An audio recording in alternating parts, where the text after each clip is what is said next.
I'm going to evoke the Greek philosophers for you, Leo. Oh, please And do. when I think of this C, I think of know thyself. So I think one of the biggest hurdles for a lot of new teacherpreneurs is that when they think of teacherpreneur, they think, oh, it's got to be me charging $100 an hour, making $10,000 a month. Just like you, right? It's got to be a six-pack. If I'm working out, it's got to be a six-pack in 2 weeks, a tight butt, chiseled shoulders, whatever. I don't know. I'm getting excited over here. But it's the reason you're satisfied, Leo, the reason you go to the gym is because you have a clear vision of who it is you are and what makes you happy. And I think for teacherpreneurs, they have to realize you can have a teaching business, teaching a group of students, a smaller group of students, making a consistent, steady income, living the life you want to live.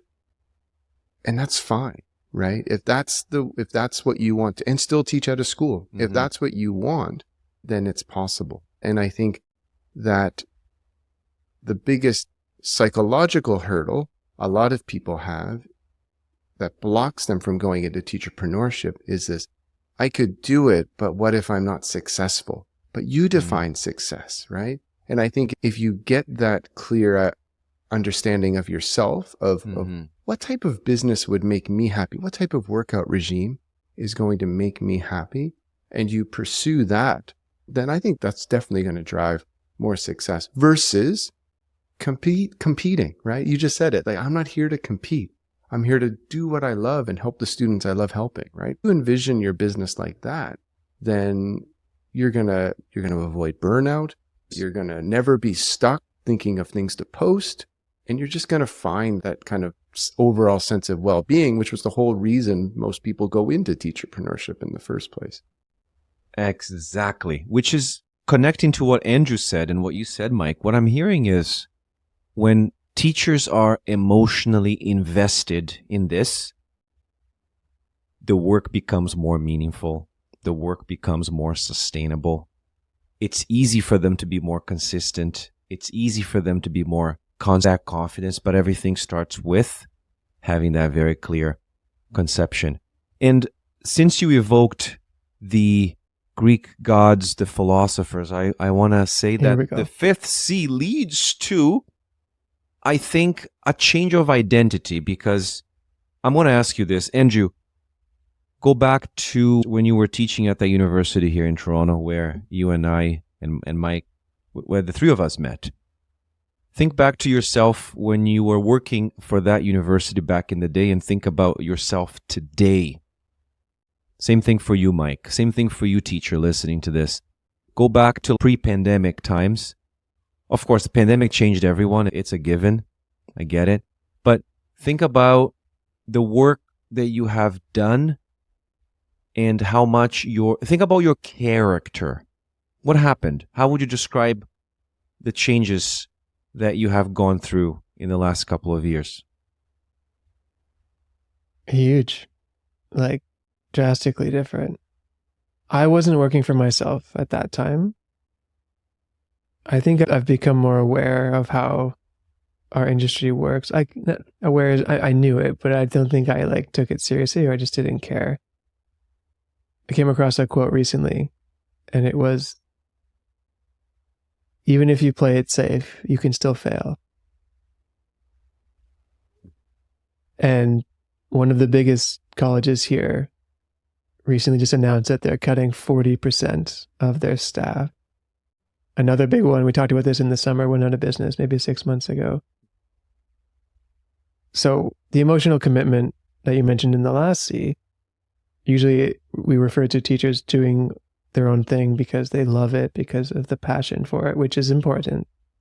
But the emotional part can also be necessity. That the risk of, I don't want to, what if I fail in my own business? What if you fail by playing it safe at the same time? It's the nature of our industry. You never know. It's something that is a cloud over all of us, I think. And I think the necessity plays a large part in this. That's why I do this, from speaking for myself. Like, I wouldn't make enough money working for a school or I don't currently, to live a life that I want to live. So I think that realization for me over COVID, not teaching at the beginning because there were no classes. The college I worked for at the time, which I still work for, just didn't have anything for me. And that was like a scary moment. Like, my vulnerable answer will be, I've been pretty good, I think, throughout my life of figuring things out and like controlling situations. But July 2020, everything was out of my control professionally. The school didn't have any work for me. We didn't really have a company yet. We were just starting. I was applying for jobs and getting rejected. Like, literally everything was out of my control, and I couldn't do anything about it. And that was hard. But I won't say I'm glad it happened, because probably not, but that changed my character and allowed me to be more resilient professionally in this capacity. I like that. Mike, what about you? Yeah, and I think this maybe connects somewhat to Andrew's, but when I think back to life before this business, it was about living a life of comfort, right? Oh, I'm going to teach EAP because that's what I do. I know it. It comes easy to me. I do a great job. Students love it. But what I learned, and largely due to the circumstances Andrew described, is that over time is that in order to grow, you have to leave your comfort zone. And it's still, folks, it's not easy. It's really challenging. I was just mentioning earlier about becoming more comfortable with content creation and YouTube videos and so on. And that is, again, another stage of my life where I'm trying to exit my comfort zone and try something new and contribute to this company in new ways that I hadn't done before. Coming out of COVID, it was so easy not to talk to people. So I just find myself now challenging myself to talk to strangers on the street, right? Because again, you just can't live a life of comfort. You're never going to grow, right?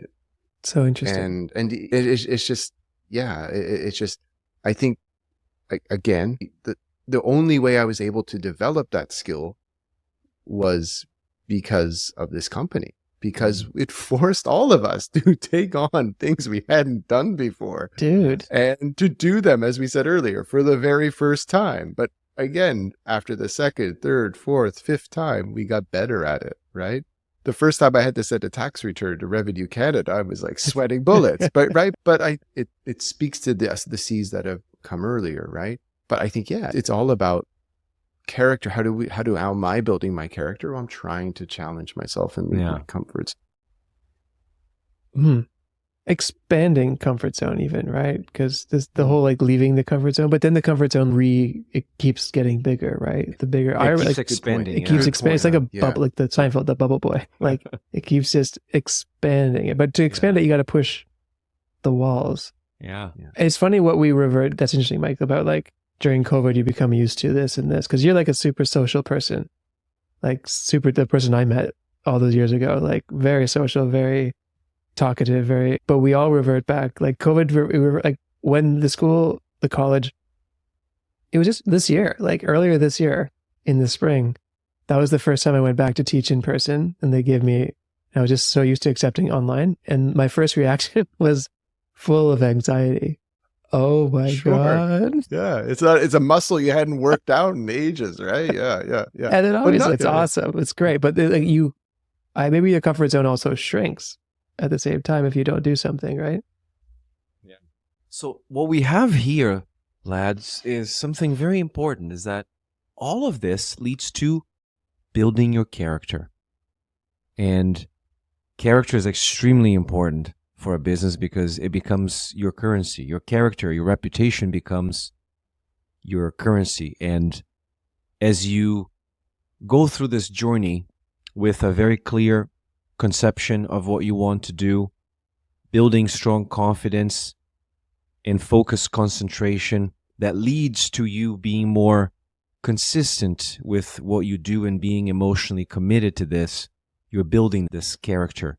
So protected, staying true to your values. And I think you both are very good examples of people that I have seen evolve and change so much. And it's at least to me, it really is an honor to experience other people's transformation. Trust me, guys, you have no idea how cool it is Right back to at be you, around man. people, Yeah, to absolutely. be around people who are growing, because I feel that my whole life I've lost a lot of people because people just didn't want to keep up with me and grow and do more and achieve more. I am a high achiever. I like doing more. And it's important to be surrounded by people like that. Of course, you guys also help me bring back, because I'm a little bit too much on the burnout side of things. But even burnouts build your character.